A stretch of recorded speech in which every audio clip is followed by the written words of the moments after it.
भाई लोग शुरू करने से पहले मैं आपको बता दूं कि ये लास्ट न्यू मूवी सिंस की वीडियो है, क्योंकि अब पता नहीं कि न्यू मूवी कब रिलीज होंगी। सो ये वीडियो एंड तक देखना, क्योंकि इस वीडियो में ऐसी ऐसी मिस्टेक्स हैं जिन्हें देखकर आप हंसोगे भी और हैरान भी हो जाओगे। आई मीन शॉक्ड हो जाओगे यार। सो एंड तक देखना। तो फिर शुरू करते। फिल्म शुरू ही हुई तो हमें अपनी तरफ से इन्होंने बता दिया कि रोनी भैया के भैया इस दुनिया में नहीं रहे। चलो भाई फिल्म खत्म हो गई, पहले ही स्टोरी सारी इन्होंने बता दी। खैर ये मैंने सोचा था, पर फिल्म के इंटरवल में हमें पता चला कि ये विक्रम नहीं कोई गुंडा था, जिसे रोनी भैया पूछ रहे थे कि बता मेरा भाई कहाँ है, बता मेरा भाई कहाँ है। पर भाई ये शुरू वाला सीन वो इंटरवल वाला सीन है ही नहीं, क्योंकि शुरू में 4 बार रोनी भैया ने विक्रम का नाम लिया। विक्रम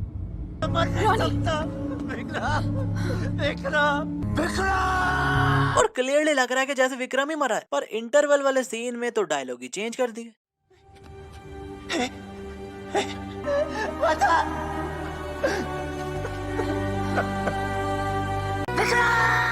जबकि ये डायलॉग्स पहले इन्होंने बोले ही नहीं थे। अब यार इतनी बड़ी मिस्टेक के लिए बोनस सीन्स तो बनते हैं ना। अब फ्लैशबैक से स्टोरी शुरू हुई है, तो इस सीन में विक्रम भैया सिनेमा में जुड़वा 2 देखकर रो रहे हैं और कहते हैं ऐसा होता है क्या? नहीं मतलब 2 भाई एक साथ सुसु कर रहे हैं, तो ये इमोशनल सीन है क्या? दया पता लगाओ दया। अच्छा 2 भाइयों का सुसु करना एक साथ इन्हें इमोशनल कर रहा है, तो ये अपने सिनेमा के बाथरूम में जाकर देखें जरा। वहाँ तो 10-10 बंदे एक साथ लगे हुए हैं, वहाँ तो जाकर इन्होंने इमोशनल होकर बेहोशी हो जाना है। सिया मोबाइल के सिग्नल्स ढूंढती ढूंढती बाथरूम में घुस गई और उसे वहाँ सिग्नल्स भी मिल जाते हैं। पर यहाँ ये सब सूसू कर रहे हैं वो तो सही है, पर ये चिरकुट इस बंदे के पीछे क्यों खड़ा हुआ है? नहीं आप कहोगे कि भाई अपनी बारी का वेट कर रहा है, तो भाई ये जगह एकदम खाली है ना, तो वहाँ कर ले। और खड़ा भी एकदम सूसू का स्टाइल बनाकर हुआ है, जैसे कर रहा है ये सूसू। आई मीन इसके हाथ देखो। अब यार कहीं अगले की पैंट पर तो नहीं कर रहा था ये सूसू? कुछ तो गड़बड़ है दया।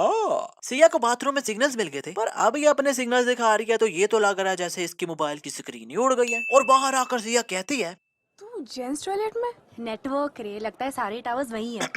चलो वो तो सही है, पर सिया सिग्नल्स ढूंढती टावर्स आई मीन बाथरूम में चली गई, और जब सिग्नल्स मिल गए तो ना कोई फोन किया ना कोई मैसेज किया और बाहर चली गई। और वैसे भी बाथरूम के बाहर सिग्नल्स आ ही नहीं रहे थे, तो भाई अगर कुछ करना नहीं था तो सिग्नल्स क्यों ढूंढ रही थी? ये बाबा एक्सप्लेन अस प्लीज। अब विक्रम भैया की ये ट्रेस गुंडे पर गिरती है, तो गुंडे के कपड़ों पर ये केचप और ये नेचोस वगैरह गिरे हुए हैं। पर जब कैमरा इन पर जाकर वापस आता है, तो ये अब चेस्ट पर लगा लिए केचप और नेचोस इन्होंने, जबकि पहले नहीं था। इसके कारण विक्रम भैया को रख रख के फेस पर रैप्टे लगाए हैं, पर खून कान के पीछे से निकल रहा है, जबकि वहाँ तो किसी ने टच भी नहीं किया। अच्छा अब रोनी भैया आए हैं, तो वो जो नेचोस और केचप गिरे थे ना इस गुंडे पर, उसने अब और ज्यादा लगा लिए। नहीं मतलब पहले इतने थे और अब देख लो, अब तो पॉपकॉर्न्स भी लगा लिए इसने। वाह भाई, रोनी ने इस गरीबों के जोनी भैया के दांत तोड़ दिए। तो वेट, अब आप लोगों का टास्क है कि इन पॉपकॉर्न्स में से मुझे दांत ढूंढ के दिखाओ। जिसने ढूंढ दिए उसे मिलेगा गैलेक्सी नोट 10।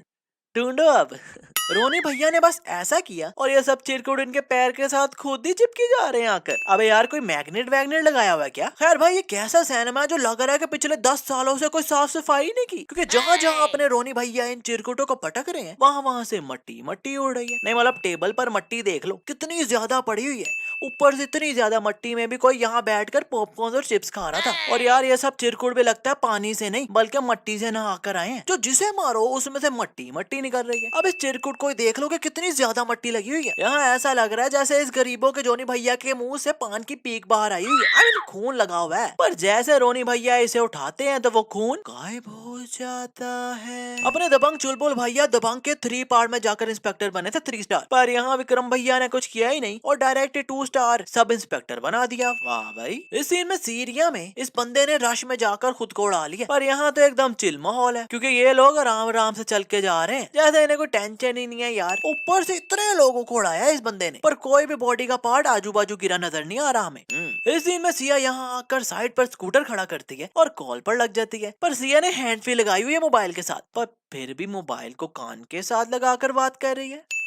और सिया ने यहाँ साइड पर स्कूटर खड़ा किया था और यहाँ से अभी अपने रोनी भैया आएंगे, पर जब रोनी भैया आते हैं तो सिया को देखने लग जाते हैं, तो एकदम I'm so sorry नहीं मतलब रोनी भैया सीधे आ रहे थे तो एकदम से वक्त बदल दिया, जज्बात बदल दिए, पीछे से बैकग्राउंड बदल दिया। रोनी सीधे रोड पर जा रहा था, उसका रास्ता बदल दिया। ओ भाई मारो मुझे, मारो मारो मुझे, मारो मारो। अब लग रहा है जैसे इन पीछे वाले लोगों के अंदर से बाइक लेकर आ रहे हैं, जबकि पहले सीधे मेन रोड पर जा रहे थे। विक्रम भैया फैमिलीज को बचाने आए हैं, तो अब रोनी भैया इंस्पेक्टर विक्रम बनकर गुंडों को पीट रहे हैं। पर भाई मुझे लगता है ये चिरकुट पार्टी कभी नहीं नाती, क्योंकि जिस गुंडे को मार है भाई उसमें से मट्टी मट्टी उड़ रही है। है और अकेले रोनी ने कोई 40-50 बंदों की पुंगी बजा दी। आई मीन कौन कहता है कि हमें सुपर हीरो चाहिए? हमारा तो रोनी भैया अकेला ही थानोस के लिए बड़ा है। अवेंजर्स की जगह इन्हें बुला लेते तो अवेंजर्स के एक ही पार्ट में थानोस को सफाया हो जाना था। वैसे ये सीन देखकर मुझे ऐसा लगा जैसे पबजी में हैकर घुस आया हो। ओ भाई मैं तो कह रहा हूँ रिपोर्ट करो रोनी भैया को। यहाँ रोनी भैया इस चिरकुट के पीछे खड़े होकर सीटी बजा रहे हैं, पर इन्हें अभी भी नहीं पता चला कि रोनी भैया हैं कहाँ। नहीं मतलब कानों में कुछ दिया हुआ है क्या इन लोगों ने? और इस चिरकुट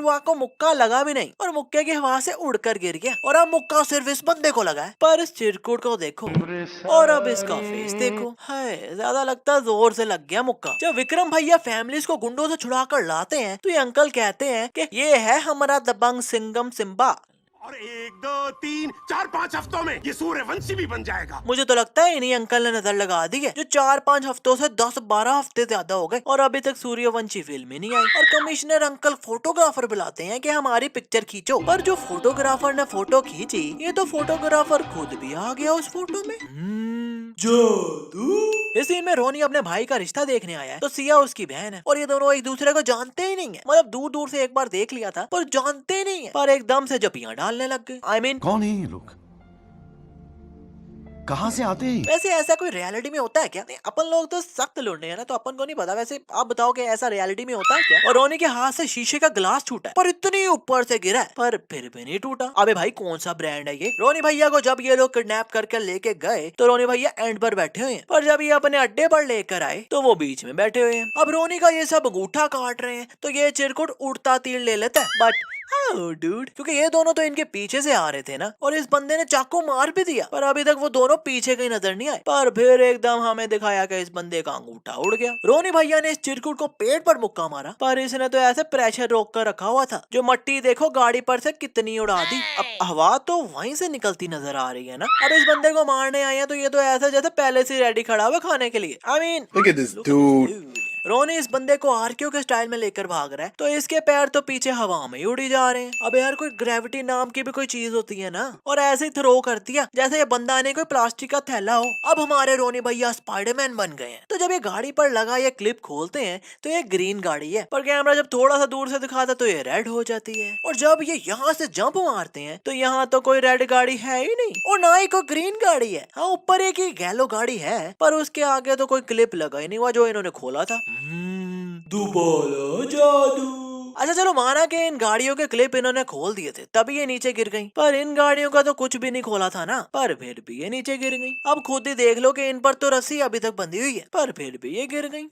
इस सीन में पुलिस ने इस बंदे को पकड़ लिया है और रोनी के साथ ही इस बंदे को हथकड़ी लगा दी है। तो जब रोनी भागता है तो वो ऑटोमेटिकली भागी जा रहा है और ये दोनों तेज भाग रहे हैं और ये दोनों बातें करने लग गए। पर फिर भी इतनी देर बाद जब वो लोग इतनी दूर निकल गए तो इन अंकल ने पिस्टल से गोलियां मार दी। मतलब इतना दूर निकल गए थे कि मुझे लगा था कि मारने के लिए अब स्नाइपर राइफल ही लानी पड़नी है, पर इन्होंने तो पिस्टल से इतना लंबा निशाना लगा लिया और वो भी इतनी पब्लिक में चला रहे हैं गोलियां। नहीं मतलब भाई इतू सा भी हाथ हिलता तो ये आजू बाजू को कोई बंदा उड़ जाना था या रोनी भैया ही उड़ जाने थे। खैर जब गोलियां लगकर वो गिरता है तो उसकी हथकड़ी खुद ही खुल गई क्योंकि रोनी भैया ये स्टाइल मार रहे हैं तो इनके हाथ की हथकड़ी देखो कि कितनी लूज लग रही है, तो इसमें खुल ही गई होगी ना। इस सीन में फोटोग्राफर ने फिर से इनके लिए आई मीन फोटो, और वो फोटो न्यूज़पेपर में भी छपी है पर उसमें फिर फोटोग्राफर खुद भी आ गया। अबे ये क्या हो रहा है? इस सीन में अब विक्रम सीरिया पहुंच गया और रोनी भैया के साथ वेबकैम पर बातें कर रहे हैं और इनका मोबाइल टेबल पर है। मतलब वेबकैम से एंगल देख लो कि बस यही मिल रहा है। पर जब गुंडे आकर विक्रम को पीट रहे हैं तो रोनी भैया को तो इस एंगल से भी पिटते नजर आ रहे हैं विक्रम भैया। मतलब विक्रम भैया का एक एक एंगल दिखा रहा है ये कैमरा, जबकि उनका मोबाइल तो एक ही जगह पड़ा हुआ था। और जब ये चिरकुट इनका मोबाइल नीचे फेंक कर पैर से स्क्रीन तोड़ने लगता है तो ये तो पहले से ही टूटा हुआ है। फिर अपने रोनी भैया भी सीरिया आ गए हैं अपने भाई को बचाने,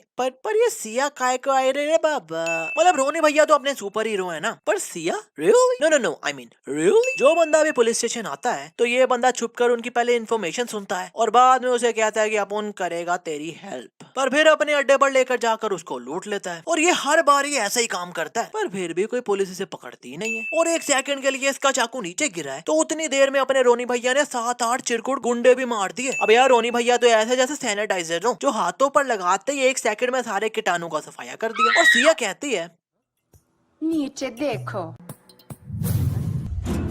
और भाई चाकू भी तो इसने नीचे से ही उठाया था ना, पर जब वो उठाया था तो तब नीचे तो कोई नहीं था। अब ये सब विक्रम के कमरे में आ गए जहाँ विक्रम भैया पिटे थे। तो जब सिया नीचे होती है उनका मोबाइल ढूंढने, तो इस टेबल के नीचे कुर्सी पड़ी हुई है, पर जब कैमरा नीचे से दिखाता तो वो चेयर खुद ही पीछे हो जाती है और अब यहाँ कुछ भी नहीं है। रोनी भैया 50-50 कीटाणुओं का सफाया 1 मिनट में ही कर देते हैं, पर इस बंदे से मार खा रहे हैं।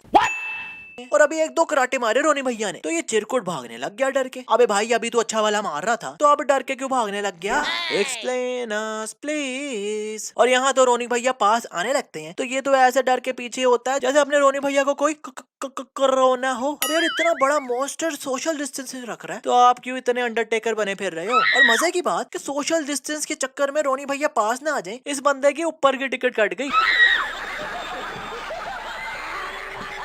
और गाड़ी को लगकर देखो उड़ कैसे रहा है ये तो ऐसा जैसे प्लास्टिक का थैला हो। नहीं मतलब बॉडी में कोई मूवमेंट ही नहीं है। फिर सिया इसके मोबाइल से आईपीएल को मैसेज करती है कि ताजमहल क्लब पहुंच जाओ। मतलब सिया फर्स्ट टाइम सीरिया आई है और सारे क्लबों के नाम पता है इसे। और ताजमहल क्लब में रोनी भैया की एक्स गर्लफ्रेंड का भूत नाच रहा है। नहीं मतलब भूत ही होगा ना, क्योंकि बागी 2 में तो ये बंदी आधी फिल्म ही मार गई थी। और ताजमहल क्लब भी देखो कौन सा है, कि वही जगह है जहाँ वार मूवी में लास्ट में कबीर भैया और खालिद की फाइट हो रही थी, पर वो जगह तो इंडिया में थी, पर अब ये सीरिया में। मतलब कुछ भी हमसे छुपता नहीं दया। और जब एकदम रोनी किसी को पीछे से ऐसे पकड़ने लगता है, तो इसके पीछे से एकदम बैकग्राउंड ही चेंज हो जाता है। वाह भाई। जब क्लब में रेड पड़ती है तो अबू जलाल गाज आइस गार्बेज ट्रंक में घुस जाता है। और यार ये सीन डिट्टो कॉपी किया है मनी हाइस्ट के एक सीन से, जिसमें पुलिस आ जाती है, तो प्रोफेसर ऐसे ही मुंह पर कालक मलकर और कुछ केमिकल पीकर और नाक में डंडियां मार के पुलिस के सामने से निकल जाता है। और वैसा ही डिट्टो इन्होंने भी किया।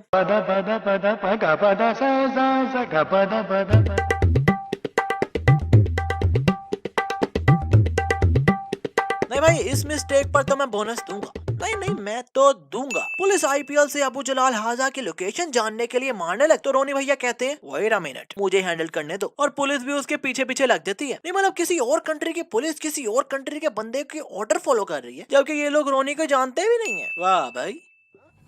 पीछे देखो। पीछे देखो, पीछे देखो, पीछे देखो। अरे भाई ऐसे नहीं, पीछे देखो, पीछे पीछे तो देखो, ऐसे बोलते हैं। अच्छा जब हमने ये मूवी सिनेमा में देखी तो सिया सही गाली निकाल के बीप बोल देती थी, पर अब जब मूवी आई है तो पूरे डायलॉग ही चेंज कर दिए इन्होंने। मतलब जहाँ भी गाली है, लाइक ये वाला सीन ऐसा था कि माचो बीप देना और अब ऐसा है तो उसकी माचिस बुझा देना।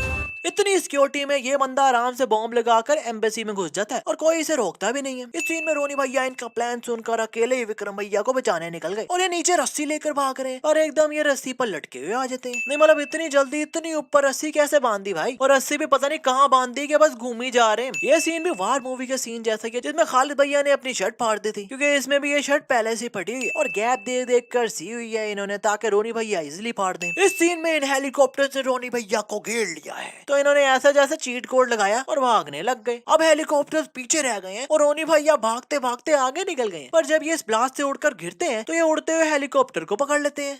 ओ भाई, मारो मुझे, मारो मारो मुझे, मारो मारो। नहीं ये मजाक हो रहा है, एक सेकंड यार, मजाक हो रही है। क्योंकि भाई हेलीकॉप्टर तो इतना पीछे रह गए थे ना, और आगे उड़ते हुए इन्होंने पीछे वाला हेलीकॉप्टर पकड़ लिया। और भाई इस सीन में भी बोनस पक्का बनता है, मेरी मानो पक्का बनता है। और ये हेलीकॉप्टर एक ही जगह रुक, पर ऐसे तो रोनी भैया को नीचे लटका होना चाहिए था ना, क्योंकि यू नो ग्रेविटी नाम की कोई चीज होती है, पर ये तो ऐसे लटके हुए हैं जैसे हेलीकॉप्टर बड़ी तेजी से उड़ता जा रहा है। और अभी ये रेगिस्तान में थे और आजू बाजू दूर दूर तक कोई भी बिल्डिंग नजर नहीं आ रही, पर रोनी भैया हेलीकॉप्टर से जंप मारते हैं तो सीधा इस एरिया में गिरते हैं। ओ भाई ये क्या हो रहा है। और अब इनमें एकदम क्रिश की पावर्स आ गई, क्योंकि उड़ देखो कैसे रहे हैं ये। यहाँ इन्होंने इस हेलीकॉप्टर से जंप लगाई है तो हर तरफ से गोलियां चल रही है रोनी पर इन्होंने जहाँ से कवर किया है गोलियां लग सिर्फ वहीं रही हैं। इनके पीछे या आजू बाजू इतू सी गोली नहीं लगी। मतलब रोनी भैया को पक्का अवेंजर्स में होना चाहिए था। ये सब अपने बेचारे रोनी भैया पर गोलियां चलाई जा रहे हैं, गोलियां चलाई जा रहे हैं, और रोनी भैया बेचारे यार शील्ड से ब्लॉक कर ही जा रहे हैं। तो भाई इनके पैर पर ये गोली मार दो, क्योंकि नीचे तो कोई शील्ड नहीं है ना। पर नहीं, पर ही मार कर गोलियां खत्म कर दी। इस सीन में ये टैंक रोनी पर निशाना लगा रहा है तो ये इधर उधर हो ही जा रहे हैं, पर भाई इस टैंक के नीचे ही हो जाओ, वहाँ तो ये निशाना नहीं लगा सकता ना। और बंदे को कोई कान के साथ कोई रख के पिस्टल चला दे तो उसे 2 घंटे तक सुनाई नहीं देता, पर यहाँ इनके कान के साथ इतना बड़ा टैंक ने फायर मारा, पर इन्हें घंटा फर्क नहीं पड़ा। विक्रम रोनी को आवाज देता तो रोनी भैया मेरा ख्याल है कि हवा में इधर उधर उड़ रहे होंगे, जो सीधा इतना ऊपर से जंप मारते आ गए। और जब ये आ रहे हैं तो इनके आगे कोई रस्सी नहीं लटकी हुई, पर एकदम ये रस्सी पकड़ के लटक जाते हैं और ये विंडो तोड़ कर आए हैं। पर जब ये रस्सी पर लटक कर आ रहे हैं तो पीछे तो विंडो जुड़ी हुई है, मतलब वो टूटी हुई विंडो गायब हो जाती है। इस सीन में अबू जलाल ने सबको छोड़ दिया है, पर एक सिया के कारण हमारे रोनी भैया पिट्टी गए। मुझे तो लगता सिर्फ इसी वजह से सिया आई थी। इस सीन में रोनी भैया को बाहर मार पिट रही है और विक्रम भैया इस दरवाजे के ऊपर से टाप कर आ रहे हैं, क्योंकि दरवाजे पर लॉक लगा हुआ है। लॉक दरवाजे पर नहीं बल्कि साइड पर लगा हुआ है, मतलब ये दरवाजे तो खुला हुआ है। अच्छा, आपको भाई की बात पर ट्रस्ट नहीं है ना, तो विक्रम भैया वापस आकर देखो दरवाजा कैसे खोलते हैं। पत्थर से इस लॉक को ठोकते हैं और दरवाजा खोल कर सिया को निकाल लेते हैं, पर वो लॉक तो अभी भी वहीं का वहीं लटका हुआ है, मतलब लॉक कहीं और लगा हुआ है और दरवाजा कहीं और है।